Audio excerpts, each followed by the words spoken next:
I enjoy the heck out of my mocha without the THC.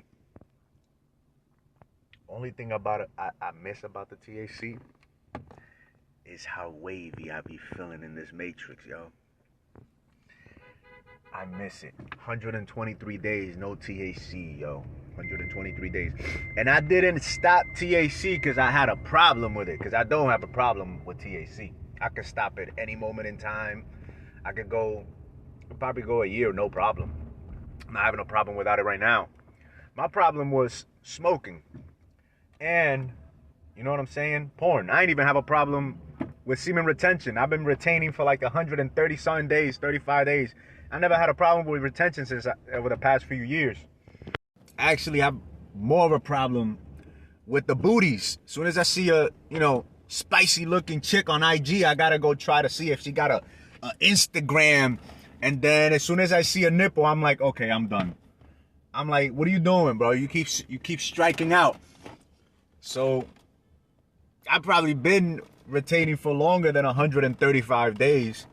I just started counting at 135 days ago, because that's when I decided to do this whole no exercising my phallus, even if I wake up with a crazy, because all the ingredients in this wonderfulness just keep me like energized like a freaking Energizer bunny. But yeah, I don't know when to go back to THC. It's been a dope past 4+ months of straight discipline. But here we are, yo. Day 332, I think, or 333. I think it's 333. So we probably at day 333, non-stop training, yo. We less than 40 days away from 365 of being able to say, yo, we do this 365 days a year. You know what I'm saying? A little boost to the ego, some positive ego reinforcement, not that negative bullshit where we talking stuff that we don't even, we don't really walk. Still have issues with the mornings, but again, I be going to sleep like around midnight, 1 a.m. sometimes. So I'll let myself slide there. We made it to Muay Thai today, got some sparring. Yo, I was calculating how long it's been since I last smoked a blunt. Smoking weed was my issue, right? I quit smoking cigarettes once I left the military, the same day I left the military. But we're at 1,500 days without smoking a blunt, 123 days with no THC, 135 days streak with, staying away from the spicy, nudity type stuff. 135 days successful semen retention. And it's dope, yo, if you're gonna retain semen, to do something productive, meditation, a lot of like spiritually positive things, so that when you go into the sleep, you don't have any nocturnal emissions as well. So it's great to exercise your pelvic muscles. Yo, day 333. Here we are, family. Yo, consistency is key. Discipline is self-love. Discipline determines and designs our destiny in life. The person that has no discipline is like a ship without a rotor or a sail, man. You will never arrive at your destination in this life, man. Discipline and consistency. The better we are at being disciplined in the little aspects of life, and how you think, what you do with your mental space and material resources, what you do with your energy, attention, and your time, how you invest your mind, your emotions, and your actions, proper nutrition, proper physical fitness, those things will determine how fast and you get to your desired destination. Yo, you got, I'm on like this semen retention. As soon as I learned about, as soon as I learned that ejaculation for us men wasn't healthy back in like 2017 after reading a book. It's called The Perfect Matrimony by damn, I forget the dude's name. It's a weird name. Samuel Aun. So A-U-N Weor. That's his pen name. I think his name is Michael Rodriguez, his Mexican name. He's actually Mexican dude. But dude was persecuted by the Catholic Church and everything for his writings on, you know, his esoteric writings on, you know, the Christly path, semen retention, the path, you know, the razor, the path of the razor's edge or something like that, the White Lodge type of practice where you practice semen retention. Semen is your life force. It is the word of God made flesh. You know, that's kind of like how my God describes it, you know, like the cup of life is our life force for us men, you know, specifically.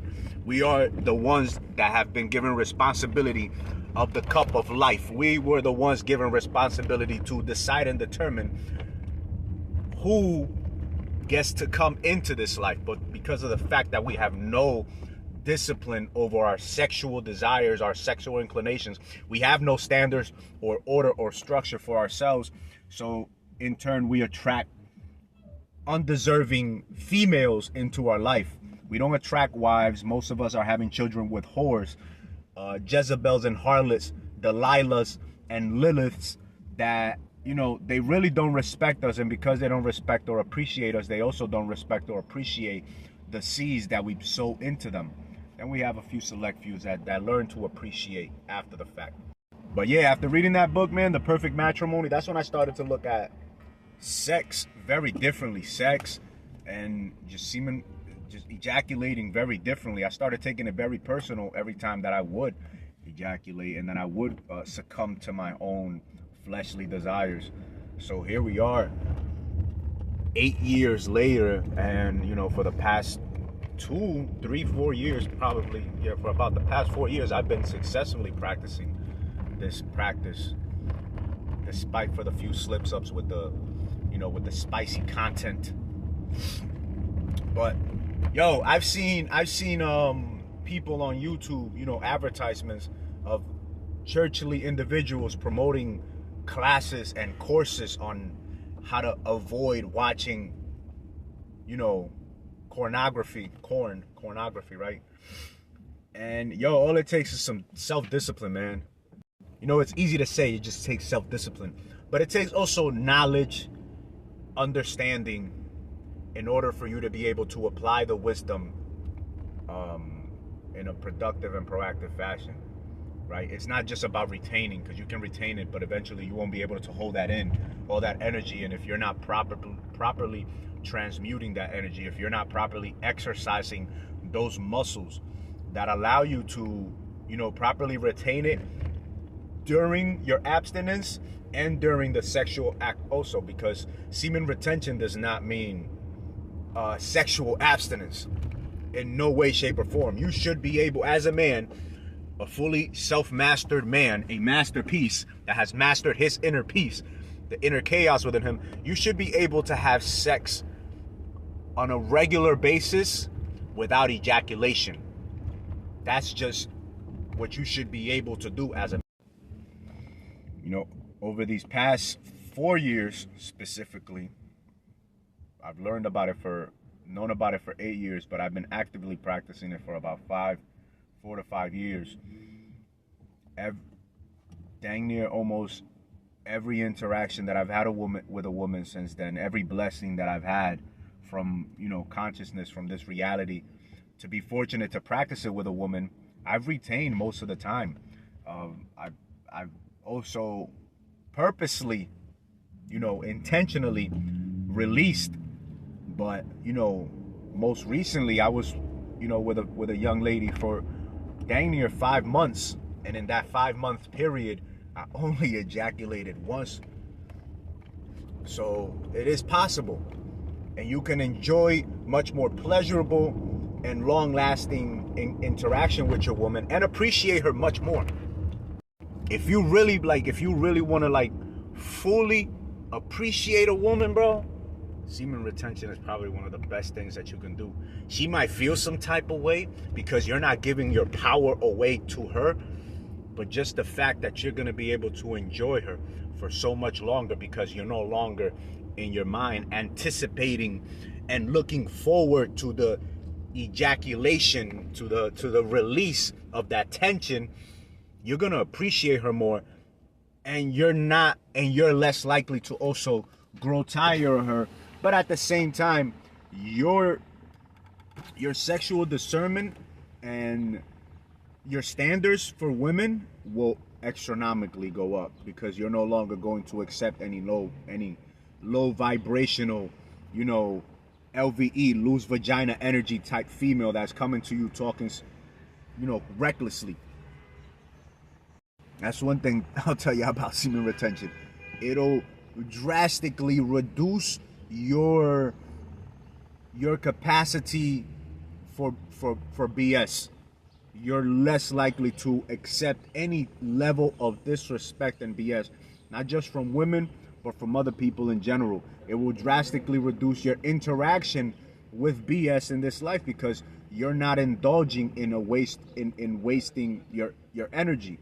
And that in itself will change your trajectory in life. It's like, if you stop eating or hanging out with certain people, you're less likely to be exposed to, outcomes nutritionally that could induce some type of disorder in your body. If you're not hanging out as often or at all with certain individuals that would put you in a jeopardizing, situation, you're less likely to end up in those situations, which in turn will, over the long period of time, change your trajectory. But yeah, here we are, 135 days of no fat semen retention, 123, I like that number, of THC. I might break it today, I might break it tomorrow, who knows. 333 days of non-stop training. About to get this 112th or 113th run. Consistency is key. We got certain aspects of life mastered. Finances. Fucking finances, bruh. The generational curse that I gotta break, or that I'm in the process of breaking, right? Creating businesses slowly but surely. Doing my part in this life for self, for family, for the collective process. If y'all want any guidance, any advice, head up the DM. I ain't gonna charge you no crazy shit unless you're trying to meet one-on-one and trying to be overly vampiric about your approach. But man, a lot of the stuff in life is just, don't talk about nothing that you don't intend to do, and keep your ideas and goals to yourself until you are in the process of actually doing them.